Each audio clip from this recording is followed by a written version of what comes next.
បាទថ្ងៃនេះសូមបង្ហាញអំពីទូដៃសុវត្ថិភាពសម្រាប់បងប្អូនអាជីវករជាទូទៅគេប្រើនៅក្នុង market supermarket mart pharmacy ជាដើមទូនេះមានកម្ពស់5 តឹក 8 ហ៊ុនហើយនឹងទទឹងវា5 តឹក 3 ហ៊ុន 3 លីហើយនឹងជម្រៅវាជម្រៅទៅខោចឯ4 តឹក 5 ហ៊ុន 7 លីបាទហើយទូនេះមានទម្ងន់រហូតដល់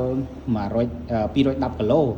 យើងឃើញទូអញ្ចឹងតែតាន់មាំណែនអញ្ចឹងគីឡូវាធ្ងន់ណាស់210 គីឡូបាទយើងមានសោ3ហើយនេះគេហៅសោថតវាមួយនេះសោបវលហើយនឹងនេះគីឡុកវាជាចំហៀងប្រភេទនេះគេដាក់លុយយើងមាន sample ឲ្យស្រាប់លុយ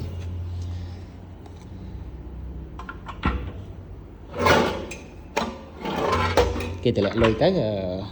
បើកយកវិខោពេលចាប់ម៉ោងការងារឬក៏ទៅបិទបញ្ជីមួយថ្ងៃ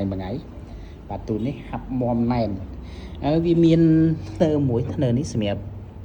យើងអាចលើកឡើងចុះក្រោមបានលើកឡើងចុះក្រោមបាន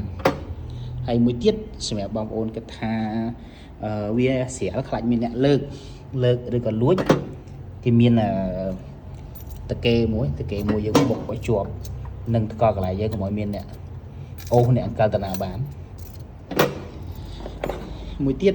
អានេះគេហៅអានេះឃើញជាប់វាខ្មៅអញ្ចឹងមានអត់ប្រយោជន៍ទេនេះខ្មៅអញ្ចឹងពេលណាមានភ្លើងឆេះវារីកដើម្បីទប់កុំឲ្យភ្លើងជ្រៀតចូលនៅក្នុងនឹងបានយើងមើលតែប៉ុណ្្នឹង210 គីឡូមាំតាមមែនISO របស់ Swiss